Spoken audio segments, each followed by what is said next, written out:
We arrived at the Beijing airport around 6:30 p.m. and were bused to the Wanda Vista Hotel downtown. At the hotel, we met our Chinese guide, Ping. She and Ken Hammond, professor in Chinese studies for the University of New Mexico, would provide lectures and background on our trip, which included the cities of Xi'an, Lhasa, Chongqing, and Shanghai. Tiananmen Square is named after the Tiananmen Gate or Gate of Heavenly Peace located to its north, separating it from the Forbidden City. Mao Zedong proclaimed the founding of the People's Republic of China in the square on October 1, 1949. The Tiananmen Gate was built in 1415 during the Ming Dynasty and forms the entry into the square. Tiananmen Square was designed and built in 1651, and has since been enlarged by 4 times its original size in the 1950s to 109 acres. The square lies between 2 ancient gates, the Tiananmen to the north and the Zhengyangmen to the south.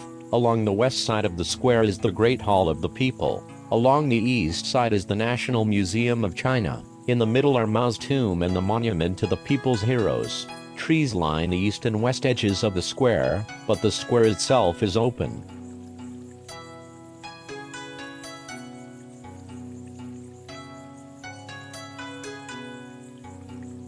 The Forbidden City is part of the Imperial Palace complex at the heart of Beijing. Commissioned in 1406 by an emperor of the Ming Dynasty, it was first officially occupied by the court in 1420. It was named because access to the area was barred to most of the subjects of the realm. Government functionaries and even the imperial family were permitted only limited access. Only the emperor could enter at will. The 178-acre compound was the center of Chinese power for 5 centuries and is known for its unparalleled architecture. The buildings and the ceremonial spaces between them are arranged to convey an impression of great imperial power while reinforcing the insignificance of the individual. The relative importance of a building within the city can be judged not only from its height or width but also by the style of its roof and the number of figurines perched on the roof's ridges. The architecture of the walled complex adheres rigidly to the traditional Chinese practice of feng shui. The orientation of the Forbidden City, as well as Beijing, follows a north-south line. Within the compound, all the most important buildings, especially those along the main axis, face south to honor the sun.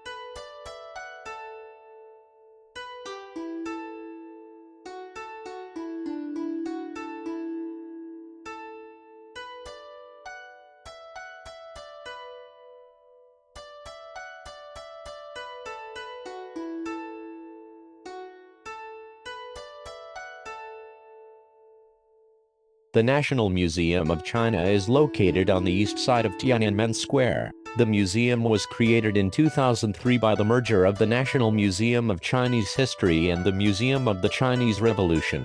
It is the largest museum in China and one of the largest museums in the world. The main exhibits in the museum cover the history of China from its earliest beginnings up until the Chinese Revolution of 1911. It was established at the former Imperial College of the Ming and Qing dynasties in 1912.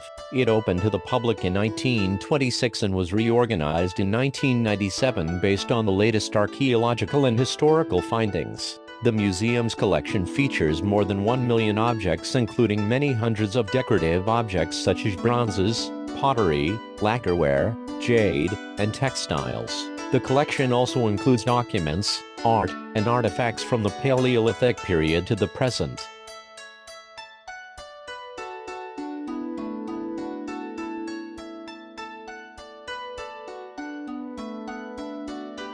The Temple of Heaven is considered the most holy of Beijing's imperial temples. It has been described as a masterpiece of architecture and landscape design.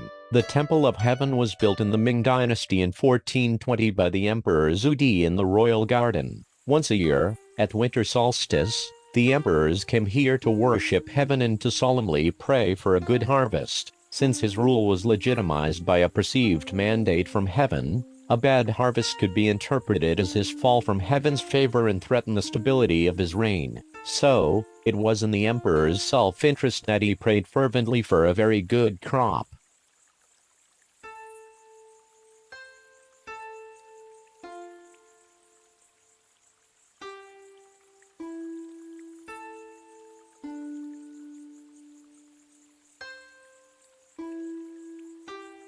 In the past, Beijing was composed of hundreds of courtyards or hutuangs around the Forbidden City. They were connected in all four directions with other courtyards. Built during Yuan dynasty, they expanded during the Ming and Qing dynasties between 1368 and 1911. By 1949 there were as many as 3,250, but with the passage of time, and the requirement for city construction, the number of them has fallen dramatically. In 2003, only 1,500 were left, and now no more than 1,000 remain.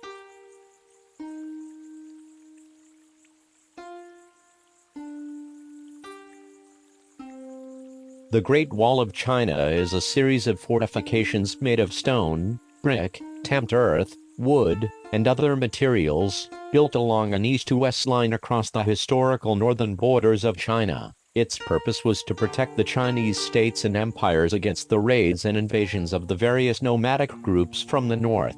Several walls were being built as early as the 7th century BC. These were later joined together and made bigger and stronger and are collectively referred to as the Great Wall. Especially famous is the wall built between 220 and 206 BC by Qin Shi Huang, the first emperor of China. The Great Wall has been rebuilt and enhanced over various dynasties. The Ming dynasties built most of the existing wall between 1368 and 1644. Before the use of bricks, the wall was mainly built from rimmed earth, stones, and wood. During the Ming, bricks were heavily used in many areas of the wall, as were materials such as tiles, lime, and stone. Stones cut in rectangular shapes were used for the foundation, inner and outer walls as well as the wall's gateways. Battlements line the uppermost portion of the vast majority of the wall, with defensive gaps a little over 12 inches tall, and about 10 inches wide. Signal towers were also built upon hilltops or other high points along the wall for their visibility.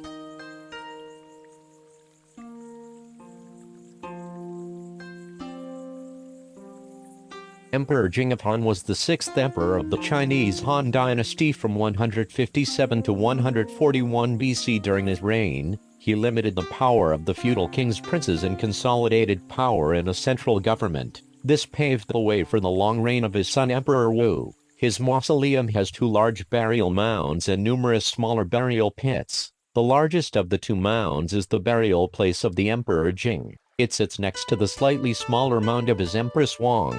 The mausoleum is surrounded by 86 outer burial pits, 21 of which are accessible to visitors. The pits display more than 50,000 miniature terracotta figures reflecting the daily life of the emperor's court, including eunuchs, servants, tools and domesticated animals. The human figurines are naked but were originally clothed with exquisite fabrics.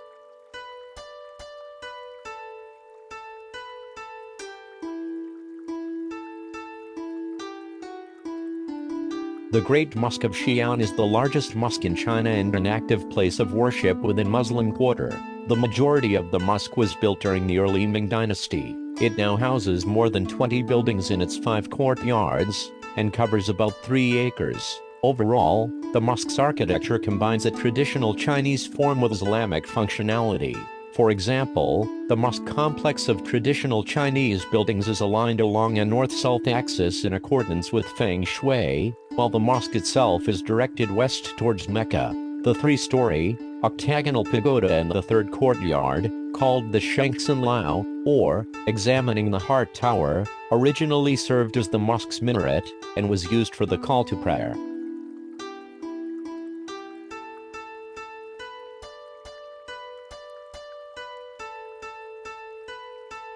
The Xi'an Museum exhibits cultural relics from the Xi'an area and covers more than 16,000 square meters with over 130,000 cultural objects. The museum's main theme centers on the ancient capital of Xi'an and represents Xi'an's 1,000-year-old history of being the imperial city of 13 dynasties. The exhibition includes models of ancient cities, pottery figurines, gilded bronze bells, Buddha statues, paintings and calligraphies, and ancient signets from the Tang dynasty.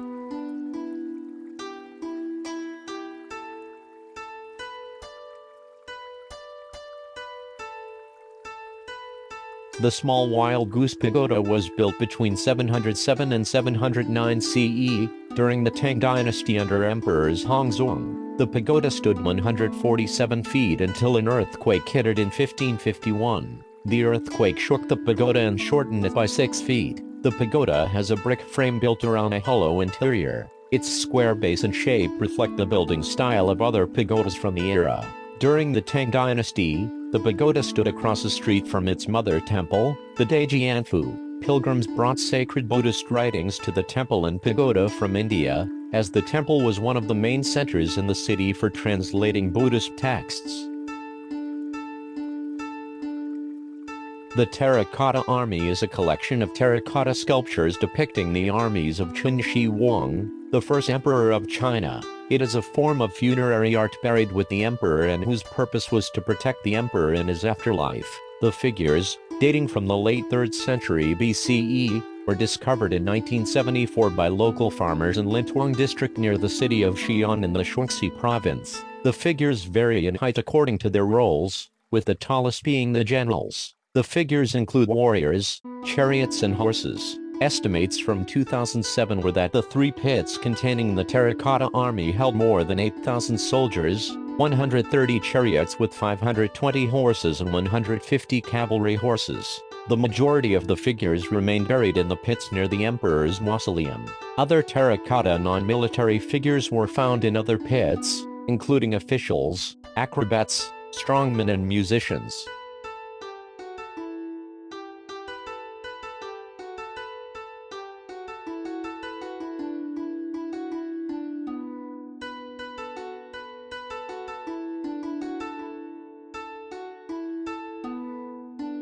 Chinese farmers' painting began in the 1950s when the Communist Party encouraged rural communities to engage in art. The party felt that common people would portray rural life more accurately than the bourgeois or academic professionals.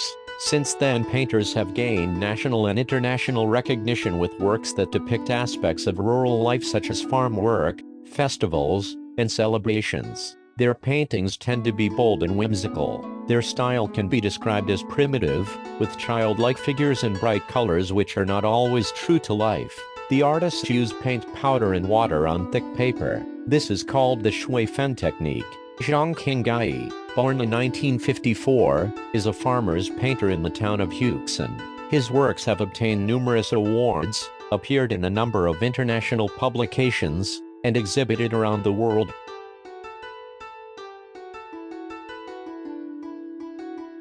Zhu Yuanzhang, the first emperor of the Ming dynasty, was admonished by a hermit named Zhu Xin, who told him to build high walls, store abundant provisions and proclaim yourself emperor. Following the hermit's advice, Zhu established the Ming dynasty, and then built a highly fortified wall in the 14th century over a previously existing palace wall of the Tang dynasty. The Tang Palace wall was built in the 7th century. Today the wall is considered a landmark and divides the city into the inner part and the outer part. The city wall is massive, tall, long and thick. The South Gate and North Gate are the 2 main entrances to the inner city.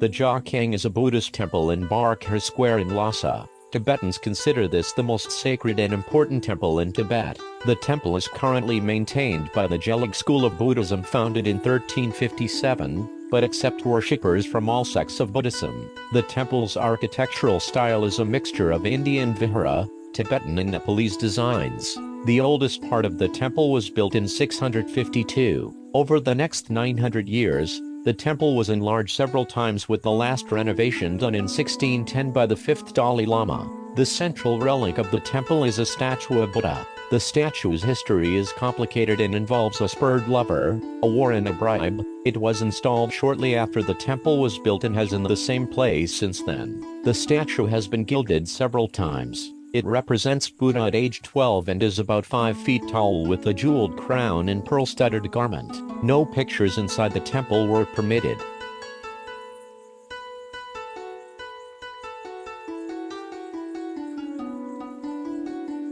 The Sira Monastery is a complex of structures with the Great Assembly Hall and 3 colleges. It was founded in 1419 by Jabjan Choji, a disciple of Jetsungerpa, also known as the Man from Onion Valley, and a famous teacher of Tibetan Buddhism. Over the years, the monastery developed into a hermitage where about 6,000 monks resided. The monastery was one of the first locations in Tibet to witness the debate sessions, which occur regularly each day in the afternoon except Sunday. Today, Sira has 550 monks in residence. The 14th Dalai Lama fled to India in 1959 and sought asylum there.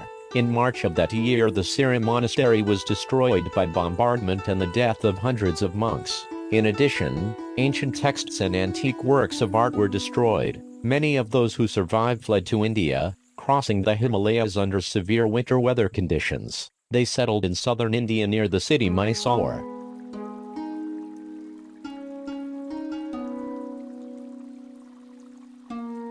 The Potala Palace is named after Mount Patalika, the mythical abode of the one that embodies the previous incarnations of the Buddha. The 5th Dalai Lama started its construction in 1645 after one of his spiritual advisors pointed out that the site was ideal as a seat of government, situated between 2 monasteries and the old city of Lhasa. As the winter palace of the Dalai Lama, the complex symbolizes Tibetan Buddhism and its central role in the traditional administration of Tibet. The White Palace contains the main ceremonial hall with the throne of the Dalai Lama, and his private rooms and audience hall are on the uppermost level. The palace contains 698 murals, almost 10,000 painted scrolls, numerous sculptures, carpets, canopies, curtains, porcelain, jade, and fine objects of gold and silver, as well as a large collection of sutras and important historical documents. To the west and higher up the mountain, the Red Palace contains the gilded burial stupas of past Dalai Lamas. The building measures 3,700 feet by 1,100 feet and rises up 13 stories. Its sloping stone walls average between 10 and 16 feet thick with a 16-foot thick base. Copper was poured into the foundations to help proof it against earthquakes. The Summer Palace was built in 1755 and served as the traditional summer residence of the successive Dalai Lamas from the 1780s up until the 14th Dalai Lama's exile in 1959. The palace has been mostly identified with the 13th and the 14th Dalai Lamas, who commissioned most of the present structures seen. During the invasion of Tibet in 1950, a number of buildings were damaged, but were rebuilt beginning in 2003, when the Chinese government initiated renovation works to restore some of the damaged structures, as well as the trees, the flower gardens and the lakes. Norbulinka Park next to the palace hosts numerous festivities in the summer and autumn months, including the annual Shodan or Yogurt Festival.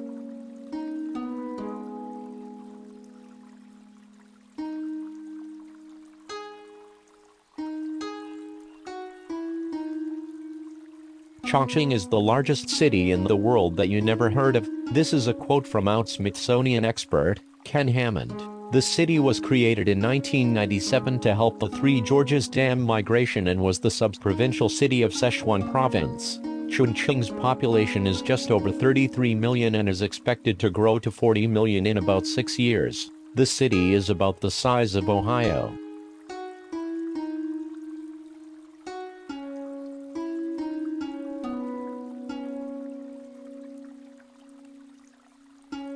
The Chongqing Zoo was built in 1953 and officially opened to the public in 1955. The zoo covers an area of 111 acres. The zoo is an important base for the protection of and research on wild animals. It exhibits rare species including giant and red pandas, the very rare South China tiger, and the African elephant.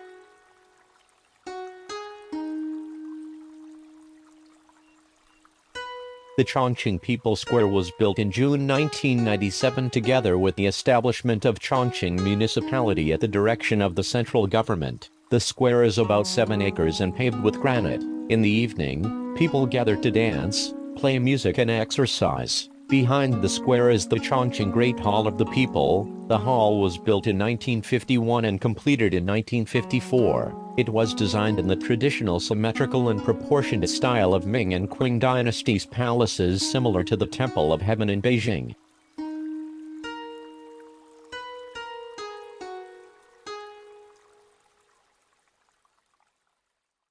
The Dazhu rock carvings are a series of Chinese religious sculptures and carvings located in Dazhu district of Chongqing. The carvings depict Buddhist, Confucian and Taoist beliefs. Similar to Christian stained glass windows, they tell the religious stories to illustrate those beliefs. Some of the carvings are in rock-cut cave shrines, and many others are rock reliefs carved into the open rock faces. The earliest carvings were begun in 650 CE during the early Tang dynasty. The main period of their creation began in the late 9th century by Wei Junjing. When the Tang dynasty collapsed, the local gentry, monks, nuns and ordinary people continued his work during the 5 dynasties and 10 kingdoms from 907 to 965 CE. In the 12th century, during the Song dynasty, a Buddhist monk named Zhao Zhifeng began work on elaborate sculptures and carvings, dedicating 70 years of his life to the project.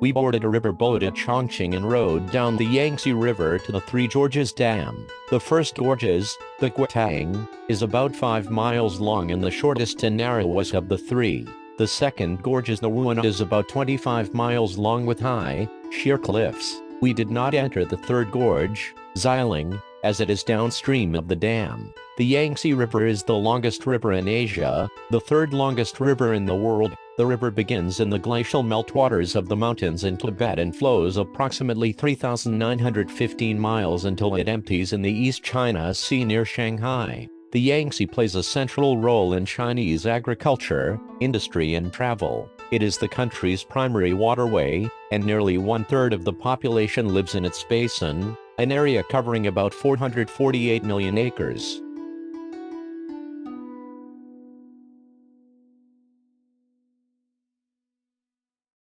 The Red Pagoda is perched on a natural rock outcropping along the bank of the Yangtze River next to the town of Shibaozhe. The rock has extremely steep sides and is about 660 feet tall. On the river side of the rock is a red pagoda which leans against the rock, providing a walkway to the temple at the top.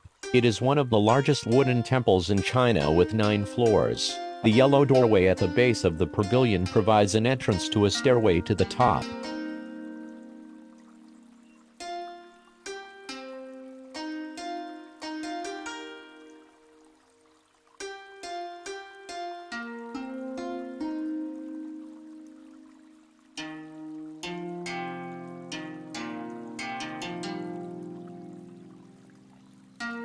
The Guotang Gorge is the first gorge in the three gorges. The Guotang is about 7 miles long and the shortest of the three gorges. The mountains on either side of Guotang form stiff cliffs and are as high as 5,000 feet.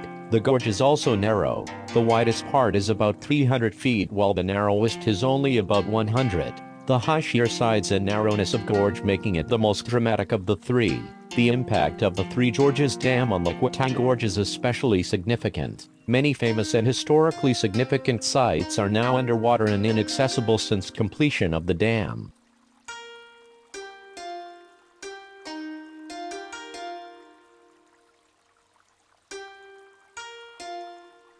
The Wu Gorge is considered the most enchanting of the three gorges and is the favorite among Chinese poets, who have vied with each other in praising its beauty. The mists that hover over the river are sometimes accompanied by a strange luminescence referred to as Buddha's light, an optical phenomenon and believed by devout Buddhists to be associated with the presence of the Buddha.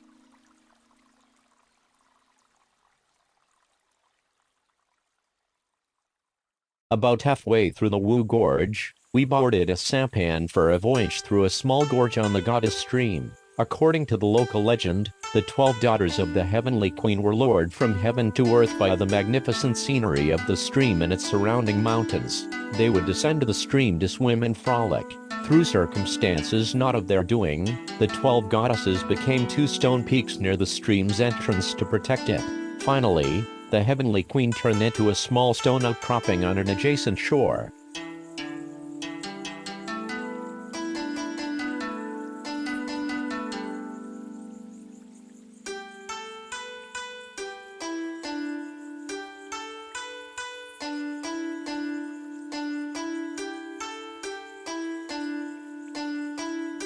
The Three Gorges Dam spans the Yangtze River near the town of Sandaping. It is the world's largest power station in terms of installed capacity. The dam project was completed and fully functional on July 4, 2012. Each of the 32 main water turbines has a capacity of 700 megawatts, about enough power for 1,000 homes. The total electric generating capacity of the dam is 22.5 gigawatts. Sun Yat-sen, the first leader of a democratic China, he lasted about 6 months, proposed a dam at this location in 1919. He estimated the electric capacity of the dam to be 22 gigawatts, close to what it is today.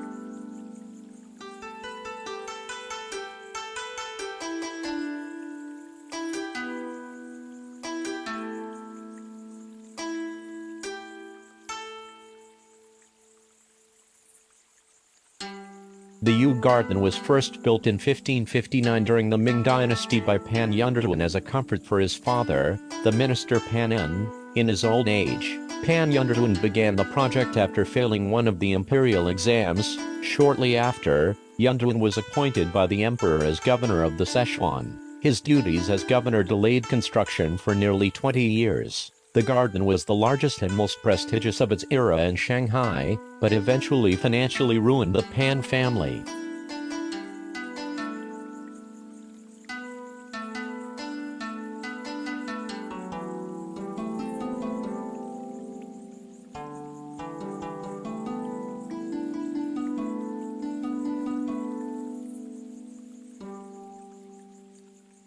The Shanghai Museum was founded in 1952 and contains some 120,000 objects. In 1996, the museum was relocated to the People's Square in the city center. It has 11 principal galleries which contain bronzes, sculptures, ceramics, jades, paintings, and furniture of the Ming and Qing dynasties. Also on display are life-size terracotta statues of a horse and 2 warriors from the tomb of the Qin Emperor Shi Huangdi, pottery from the Tang and Ming dynasties, scrolls from 5 dynasties and works from many of the Chinese minority ethnic groups.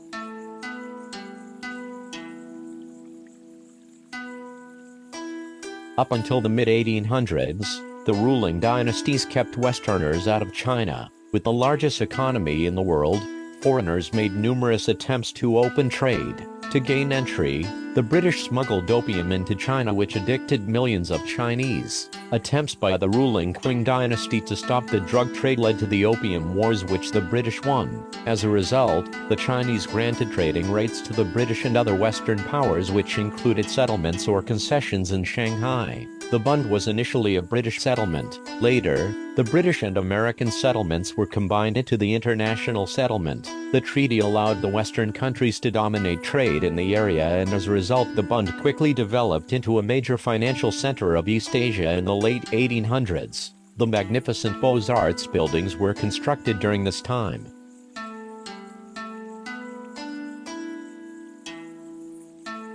The Xintiandi district is composed of an area of reconstituted traditional mid-19th century stone gate houses on narrow alleys. Some of the houses are now bookstores, cafes, restaurants, and shopping malls. It is considered one of the first lifestyle centers in China. It is also the most expensive place to live in China, with some apartments costing more than Tokyo, New York, and London. It is home to the Chinese elite and top executive expats. Xintiandi is also the site of the first Congress of the Communist Party of China, now preserved as the Museum of the First National Congress of the Chinese Communist Party.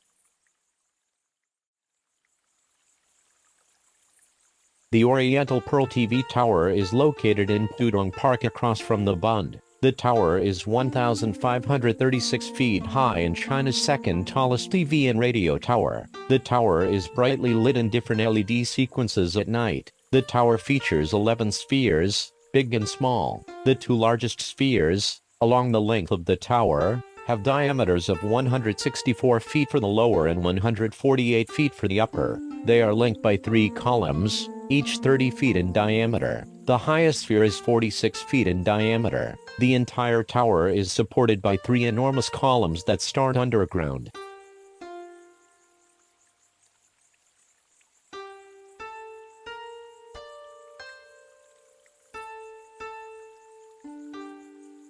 The Shanghai Tower is a 2,073-foot, 128-story skyscraper across Hudong River from the Bund. It also has the world's highest observation deck and the world's fastest elevators with a top speed of 46 miles per hour. It is the world's second tallest building. The tower takes the form of 9 cylindrical buildings stacked on top of each other, enclosed by a glass facade. The facade is in turn enclosed by a transparent outer layer, which twists as it rises. The space between the layer and the cylinders provides indoor public space for visitors.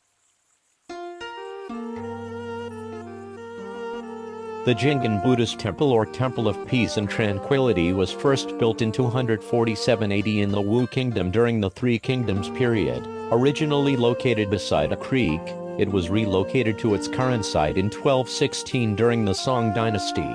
The temple underwent several restorations during the 17th century and was completely rebuilt during the late 19th century. During the Cultural Revolution, the temple was converted into a plastic factory. In 1983, it was returned to its original purpose and rebuilt, including the addition of a pagoda in 2010.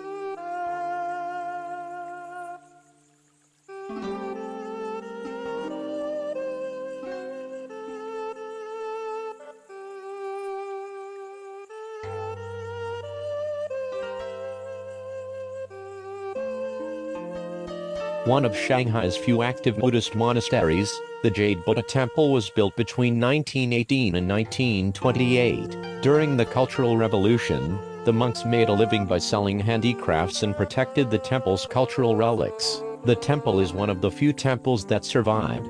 The highlight is a translucent Buddha crafted from pure jade, one of 5 shipped from Burma to Shanghai by the monk Wei Zhen at the turn of the 20th century.